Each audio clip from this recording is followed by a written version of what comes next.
The verdict was delivered not with the slam of a gavel in a formal court, but with the quiet, unyielding consensus of grim-faced men standing in a dusty square.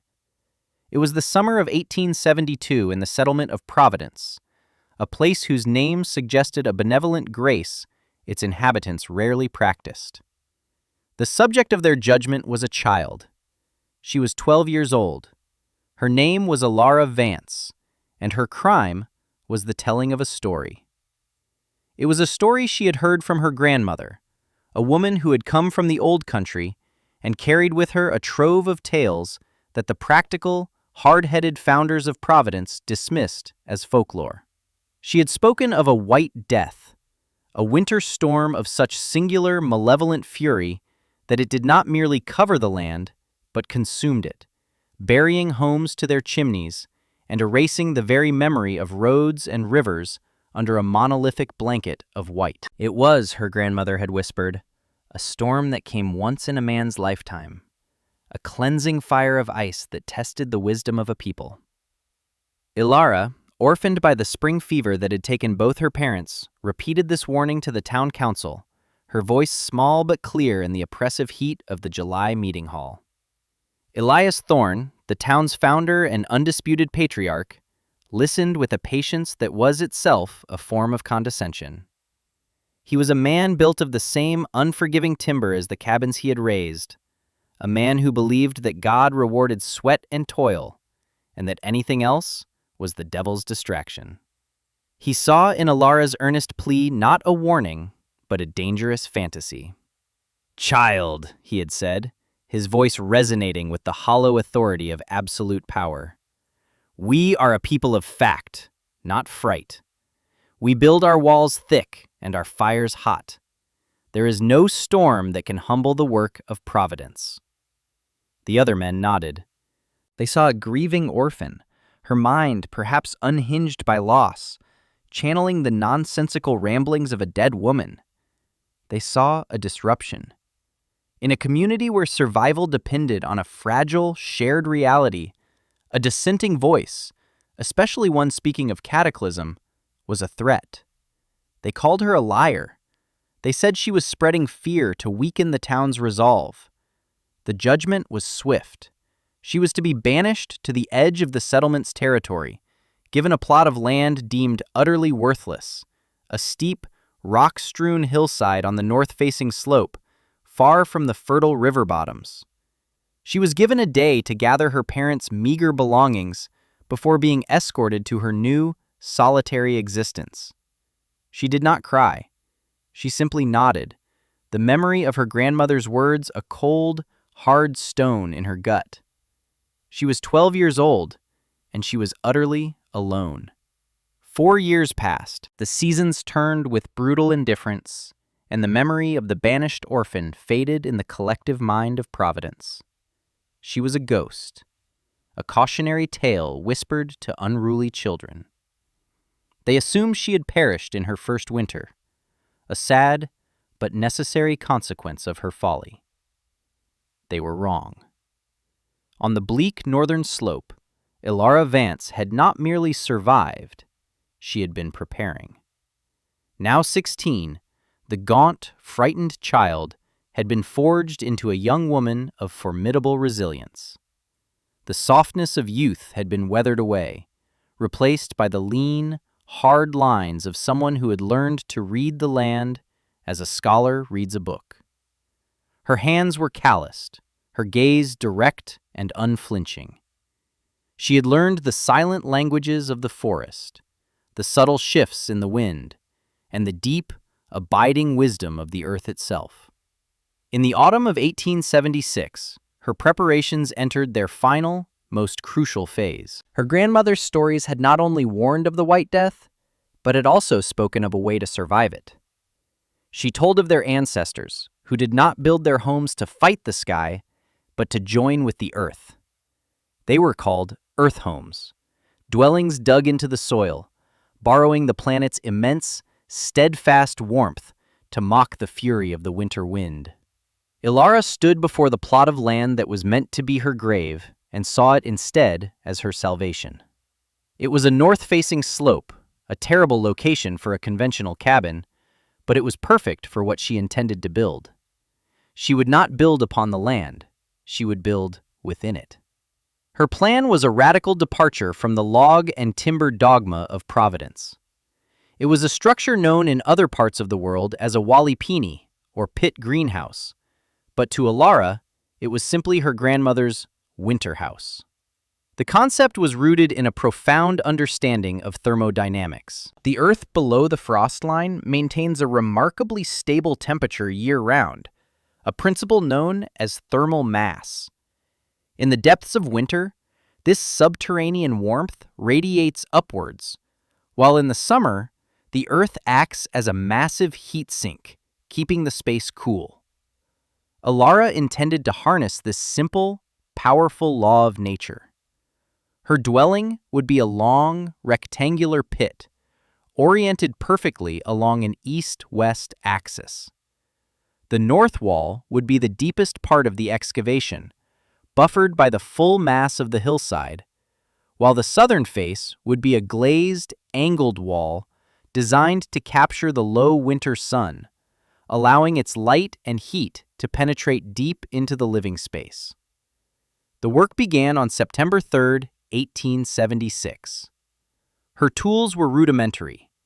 A heavy pickaxe her father had once used to clear stones from their old garden, a worn but sturdy shovel, and a rickety wheelbarrow she had repaired with scavenged wire and bits of leather. The ground was unforgiving, a dense matrix of clay and stone. For weeks, the only sounds on the hillside were the rhythmic clang of steel on rock and the grunt of her own exertion.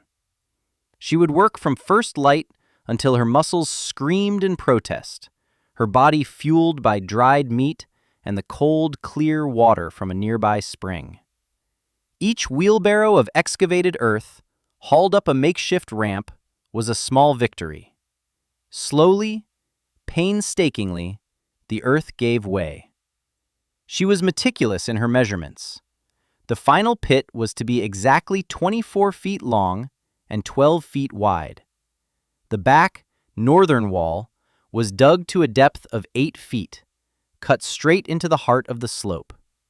From there, the floor sloped gently upwards, meeting the front, southern edge at a depth of 6 feet. This slight angle was crucial, designed to aid in cold air drainage and maximize the interior volume exposed to the sun. She spent days ensuring the walls were perfectly vertical and the floor was compacted and level, using a water-filled trough and a length of string as her spirit level. It was back-breaking, monotonous labor that would have broken a lesser spirit, but Alara found a strange solace in it. Each swing of the pickaxe was an act of defiance. Each load of dirt was a testament to her will. This was not a grave she was digging. It was the foundation of her continued existence. One crisp October afternoon, they came. Elias Thorne and 3 other town elders, out on a hunt, were drawn by the sight of the massive pile of excavated earth on the supposedly abandoned hillside. They rode up the slope, their horses snorting in the cold air, and reined in at the edge of the pit. They stared down at Alara, who stood leaning on her shovel, her face smudged with dirt, her expression unreadable. For a moment, there was only silence, the men taking in the scale of her labor with a mixture of shock and morbid curiosity. Thorne was the first to speak, his voice laced with the same patronizing certainty he had used 4 years prior. "By all that is holy, the girl is still alive! And what is this folly? Are you digging your own tomb to save us the trouble?" The other men chuckled, a harsh, dismissive sound that echoed off the rocky slope. One of them, a stout man named Miller, shook his head. "It is a pit, Elias. A damp, cold hole in the ground. She will catch a chill and be dead by first frost." Alara straightened up, her gaze meeting Thorne's without a hint of fear or supplication. She chose her words with the same care she used to place foundation stones. "It is not a tomb," she stated, her voice even. "It is a home." The earth holds the summer's warmth deep within it. It will serve as a blanket against the winter's teeth when the cold comes. Her explanation was simple, direct, and utterly alien to their way of thinking. They built up, away from the damp and the cold, seeking to conquer the elements with thick logs and roaring fires. The idea of burrowing into the source of the cold itself struck them as pure madness. Thorn scoffed, swinging a leg over his saddle to dismount. He walked to the edge of the pit, peering down as if examining an animal's den. A blanket? Girl, the earth is a thief. It steals warmth. That is a lesson every child knows. This hole will be a cistern of frigid air, a grave of mud and ice. Your grandmother's pagan notions have rotted your sense. He gestured around at the sturdy forests. Wood is the gift of God for shelter. A proper cabin, raised high on a stone foundation, with a good hearth, that is how a civilized person survives the winter. This is the work of a savage. They stayed for nearly an hour, a relentless council of derision. They questioned her sanity. They prophesied her imminent and miserable demise. They spoke of ague, of consumption, of the certainty that the walls would collapse and bury her alive. Through it all, Ilara remained silent, letting their words wash over her. She had no need to argue. The proof of her theory was not in words, but in the immutable laws of the world, laws these men were too proud to see. When they had finally exhausted their warnings and mockery, they mounted their horses. As he turned to leave, Thorn delivered his final, damning pronouncement. We will not come looking for you when the snows fall. Your fate is in your own hands, and you have chosen a cold and lonely one. They rode away, their laughter trailing behind them, leaving Ilara alone once more in the quiet dignity of her labor. Their visit, intended to shame and dissuade her, only hardened her resolve. She turned back to her work, her movements fueled by a cold, quiet fury. The skeptics had seen a pit. She saw a sanctuary. Now, the structural work began. She spent weeks hauling flat, heavy stones from a scree field a half-mile away, dragging them one by one on a crude sledge. These she used to line the lower portions of the earthen walls, creating a stable, retaining foundation that would prevent collapse.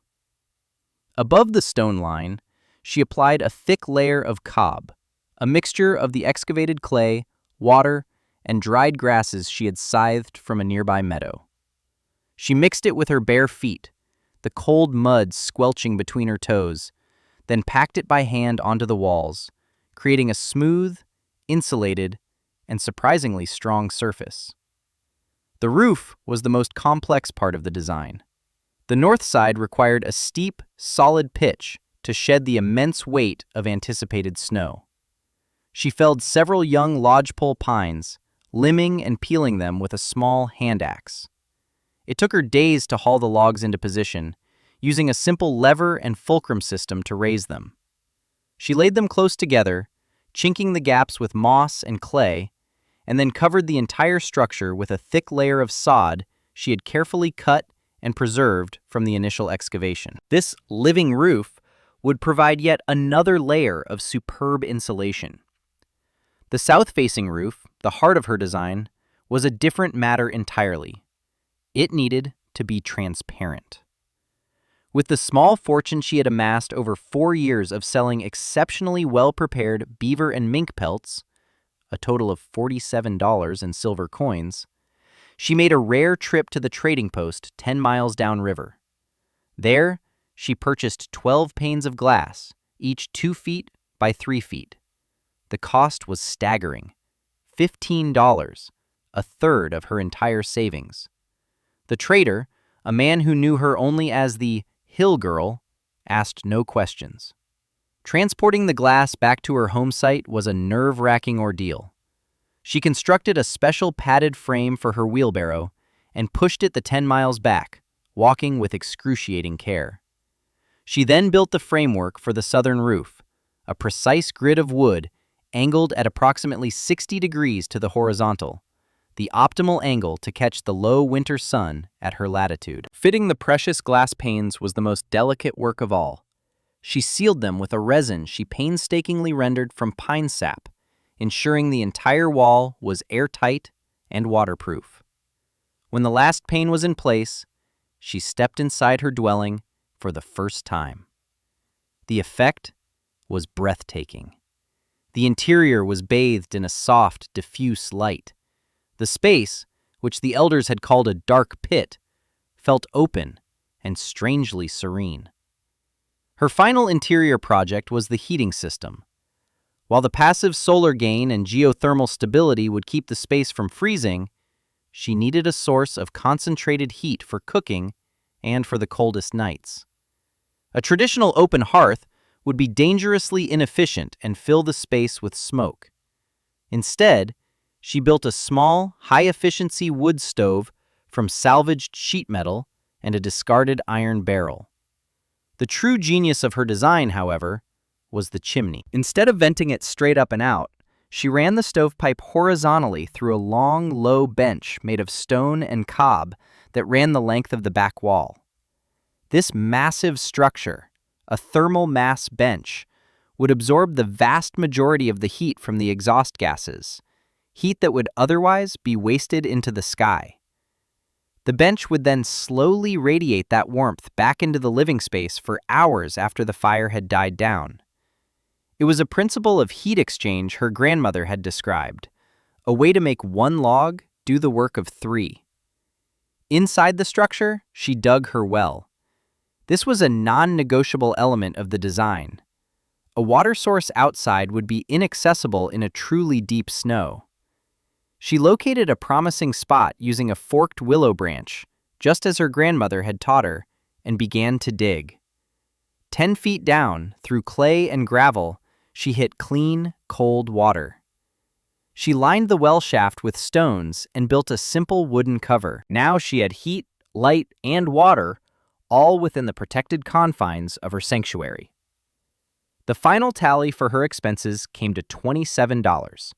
$15 for the glass, $4 for the stovepipe and barrel, and $8 for nails, a new shovel head, and other essential hardware. The cost in labor was incalculable. As November bled into December, she completed the final preparations. She built a small, subterranean annex connected to the main dwelling by a short tunnel, where she housed her 2 goats and a half-dozen chickens. Their body heat would help keep the small space warm, and they would be a vital source of fresh milk and eggs. She stacked her firewood not outside, but along the north interior wall of her home, where it would stay dry and accessible. Her pantry was a series of shelves dug directly into the cool earthen wall, lined with dozens of sealed jars containing dried berries, smoked fish, pickled vegetables, and rendered fat. On December 17, 1876, she looked at her creation, the culmination of more than a year of relentless toil and a lifetime of inherited wisdom. The glazed southern face was nearly invisible against the brown hillside. The sod roof was dusted with the first light snows of the season. It did not look like a house.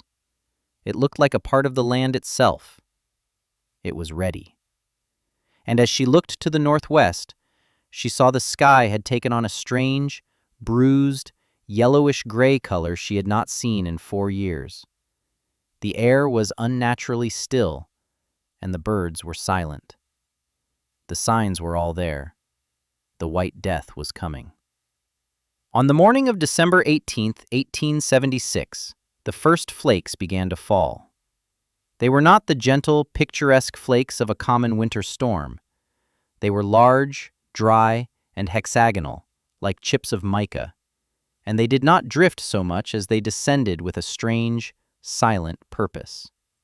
The temperature, which had been hovering around freezing, began to plummet. By midday, the wind began to stir, a low moan that grew steadily into a piercing shriek. Ilara led her animals into their shelter, barred the heavy insulated door, and settled in to wait. Inside her earth home, the world was transformed. The howling of the wind was a distant, muted hum, the sound filtered and softened by the tons of earth that surrounded her. The temperature inside the dwelling, without any fire at all, held at a steady 52 degrees Fahrenheit. The air was still and calm. Light from the glazed southern wall filled the space, a pale, ethereal glow against the swirling chaos outside. She lit a small oil lamp, its gentle flicker casting warm shadows on the smooth cob walls. She milked the goat, collected 2 eggs from the nesting box, and prepared a simple, warm meal on her small stove. The stove drew perfectly, the smoke vanishing up the flue to warm the thermal bench. She sat on that bench, feeling the deep, penetrating warmth seep into her bones, and listened to the ghost of the storm. Outside, the world was ending. In Providence, the blizzard struck with the force of a physical assault. The wind, a solid wall of motion exceeding 60 miles per hour, tore at the log cabins, seeking every crack and crevice. The dry, granular snow did not pile, it blasted, accumulating in massive, sculpted drifts with terrifying speed. The very air became a blinding, suffocating torrent of white. The settlers, caught off guard by the storm's ferocity, scrambled to secure their homes. They barred their doors and stuffed rags into the gaps around their window frames, but it was a futile gesture. The fine, powder-like snow was driven through the tiniest openings by the immense pressure of the wind, coating interior walls and floors with a layer of icy dust. Elias Thorne stood by the hearth in his large, well-built cabin, the supposed fortress against any storm. He felt a draft of Arctic air slice through the room and scowled. The chinking between the logs, which had seemed so solid in the autumn, was failing. The immense cold was causing the logs to contract, opening up 100 tiny fissures for the wind to exploit. His fire, which he fed with seasoned oak, roared in the hearth, but its heat seemed to be sucked straight up the chimney, offering little comfort more than a few feet away. His wife and 3 children were huddled together under a pile of quilts, their faces pale with fear.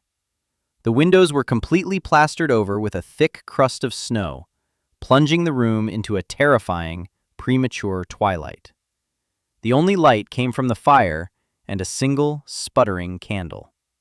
The greatest flaw in their design, the fatal miscalculation of a people who believed in fighting nature rather than working with it, was the placement of their resources. In Providence, as in most settlements of its kind, the wood tiles were stacked outside, a few yards from the cabin door.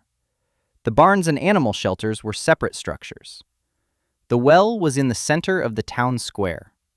All of these vital resources were now on the other side of a raging, impenetrable wall of white. By nightfall on the first day, the snow was already 4 feet deep and drifted to 8 feet against the north-facing walls of the cabins. Opening a door was unthinkable. It would mean admitting a crushing avalanche of snow and a blast of fatal, sub-zero air. The people of Providence were trapped. They were prisoners in their cold, porous boxes, with only the firewood they had thought to bring inside that morning. For most, it was less than a day's supply. The storm raged for 3 days and 3 nights. It was a relentless, monolithic event, a singular expression of nature's absolute power. In Ilara's shelter, life continued in a calm, quiet rhythm. She tended her animals, cooked her meals, and spent hours mending her clothes by lamplight. She slept soundly on a bed frame piled with straw and wool blankets, the deep silence of the earth, her lullaby. The temperature inside never dropped below 50 degrees. She used her stove only sparingly, for cooking, allowing the passive solar and geothermal heat to do most of the work. She had water from her well, food from her pantry, and the company of her animals. She was not merely surviving, she was living, warm and secure in the heart of the storm. In Providence, the situation grew desperate. By the second day, fires began to die. Families started burning furniture, chairs, tables, even the floorboards, to stay alive. The cold was a predator, seeping through the walls, stealing warmth and strength. The initial bravado of the men gave way to a grim, terrified silence. The wind never ceased, its constant, maddening howl a soundtrack to their slow demise. Food was scarce, and water even scarcer, as their buckets ran dry. Frostbite began to claim fingers and toes. Children cried from hunger and cold. Thorn, his own fire now reduced to a few smoldering embers, sat in the dark, the memory of a young girl digging a hole in a hillside haunting him. He had called it a grave. He now realized he had been standing in his own. On the morning of the fourth day, December 22nd, the world fell silent. The wind died. The endless cascade of snow ceased. A profound, unnatural stillness settled over the land. Ilara, sensing the change, climbed a small ladder to a periscope-like viewing port she had built into the roof, a simple wooden tube with two angled pieces of polished tin. What she saw was an alien landscape. There was no ground. There were no trees, only white mounds where the tops of the tallest pines poked through. The sky was a brilliant, painful blue. The world had been erased and drawn anew in white. She knew she had to wait. The newly fallen snow was unstable, a treacherous powder that could not support any weight. She gave it a full day to settle and compact under its own immense weight. On the morning of December 23rd, she began her own excavation. Her main entrance was hopelessly buried, as she had known it would be. Her escape route was a narrow, vertical shaft she had dug at the back of the dwelling, exiting 10 feet up the hillside. It was lined with wood and covered with a heavy, sod-insulated trapdoor. Using a shovel, she began to dig upwards through the snow that had accumulated on top of the door. It was like digging a tunnel straight up. The snow was light and dry, and after 2 hours of work, she broke through the surface, emerging into the blinding sunlight like a creature born from the earth. The sheer scale of the snowfall was difficult to comprehend. The snow depth on the level was at least 12 feet. In the drifts, it was easily double that. She strapped on the long, wide snowshoes she had crafted from bent ashwood and sinew, took a deep breath of the crystalline, frigid air, and began the trek to Providence. It was a journey of less than 2 miles, a walk that would normally take her under an hour. It took her more than 4. She was not walking on land, but on the surface of a new, elevated world.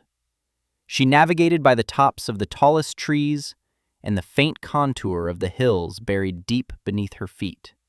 As she crested the final ridge overlooking the settlement, she stopped. There was nothing there.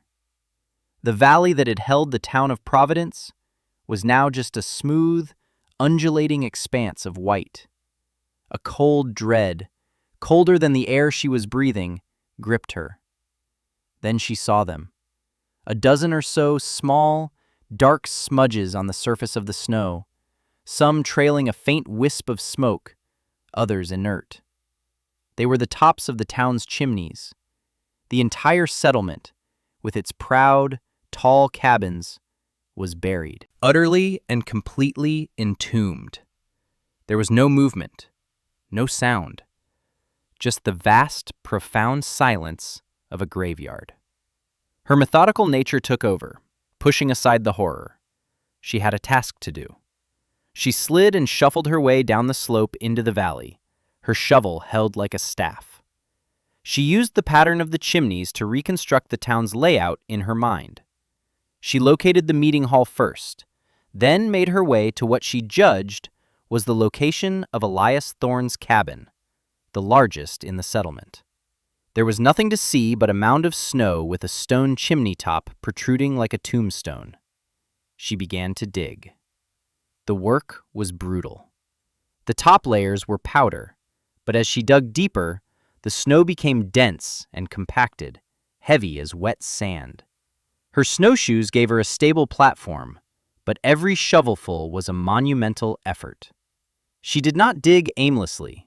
She dug where she calculated a window on the second floor would be. For over an hour, she worked in a steady, desperate rhythm, the only sound her own ragged breathing in the vast silence. Finally, her shovel struck something hard. Wood. She cleared the snow away and uncovered the top of a window frame. Using the butt of her shovel handle, she smashed a pane of glass. "Hello!" she yelled into the opening, her voice sounding small and thin against the immensity of the snow. "Is anyone alive in there?" A moment passed. Then, a faint, weak cry came from the darkness within. "Help! Please, help us!" It was the voice of a woman. Alara worked with renewed urgency, breaking the rest of the glass and clearing the frame. She lowered herself into the pitch-black upper room of the cabin. The cold inside was even more bitter than the air outside. As her eyes adjusted, she saw them. Thorn, his wife, and his children, huddled together under a single filthy blanket, their faces gaunt and gray, their lips blue. They were draped over the last of their wooden chairs, which they had broken apart but had been too weak to light. They were in the final stages of hypothermia, just hours from death. Elias Thorne looked up, his eyes wide with disbelief. He saw a figure clad in furs, face ruddy from the cold, haloed by the light from the hole in the wall. He thought it was an angel of death. Then, his mind registered the face. It was the girl, the outcast, the liar, the one he had condemned to a cold and lonely fate. A dry, rasping sob escaped his throat, a sound of profound and utter shame. He could not speak. He could only stare at the savior he had banished. Alara wasted no time on recriminations. Her tone was firm and clinical. "Can you walk?" she asked. Thorne and his wife could, barely. The children were too weak. Alara passed the two youngest, a boy of 6 and a girl of 8, up through the window to the surface, where she wrapped them in a heavy fur blanket she had carried on her back. She helped Thorne and his wife climb out, then their oldest son. On the blindingly white surface of the snow, they looked like ghosts, blinking at the world they thought they had lost. "There are others," Thorne whispered, his voice cracking. "The whole town." Alara nodded. "You and your son are strong enough to dig," she said, her voice leaving no room for argument. "We will find the meeting hall. It is the largest structure. We dig there first. We will bring the survivors there." For the first time in his life, Elias Thorne took an order from someone other than himself. He took the shovel she offered him, and together they began to dig out their neighbors. It was a grim and exhausting task. They tunneled down to the meeting hall's roof, broke through, and found a handful of survivors who had gathered there before the storm hit its peak. With more hands, the work went faster. They moved from cabin to cabin, a desperate archaeological dig for human life. In some cabins, they found entire families frozen in their beds. In others, they found 1 or 2 survivors, barely clinging to life. Each person rescued was a small victory against the overwhelming tragedy. Each frozen body was a testament to the town's fatal pride. Alara was the center of the entire operation, her calm competence a beacon in the chaos of grief and shock. She directed the digging, rationed the small amount of food they found, and tended to the worst cases of frostbite with a poultice of willow bark and snow. By nightfall, they had rescued 17 people. More than 30 were dead. The survivors were weak, starving, and freezing. The meeting hall was a frigid tomb, its fire long dead. There was only one place to go. "My home," Alara announced to the ragged group. "It is warm. There is food and water. It is a long walk, but we must go now." There was no dissent.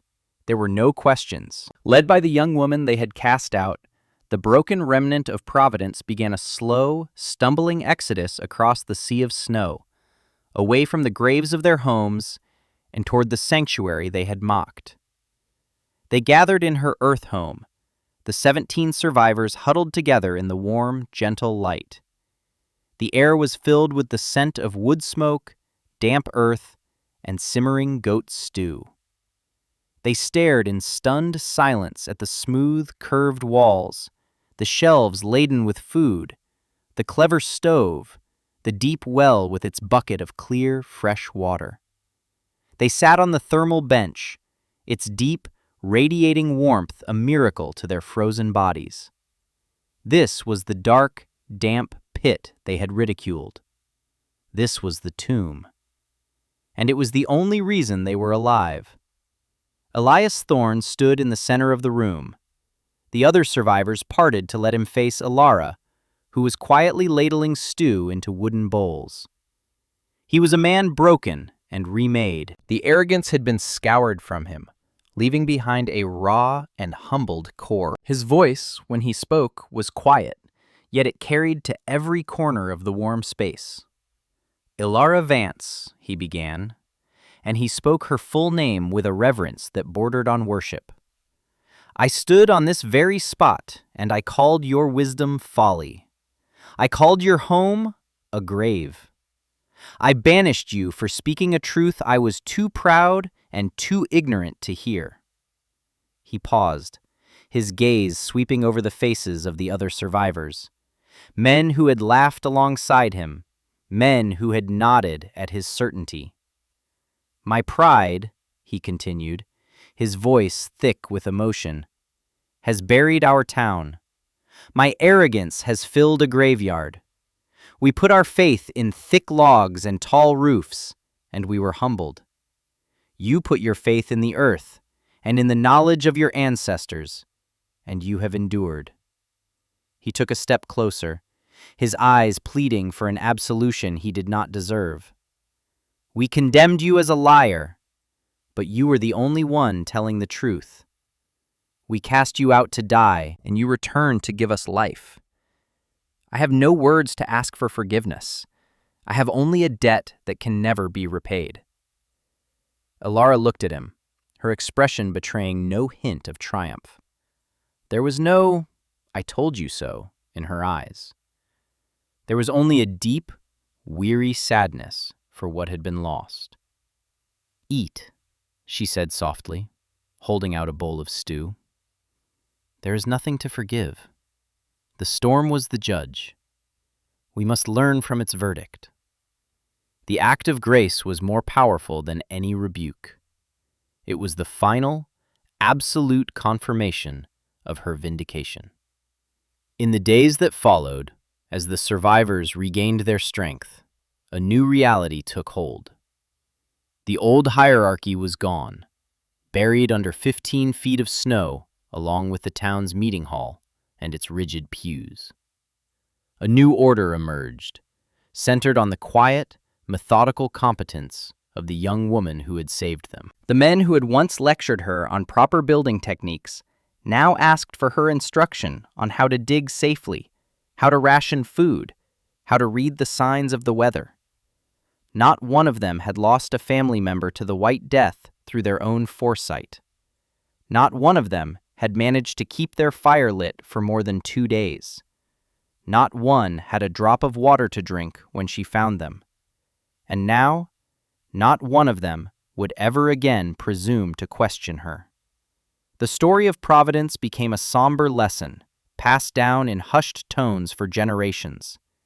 It was a story about the profound difference between arrogance and wisdom, between fighting the world and living within it.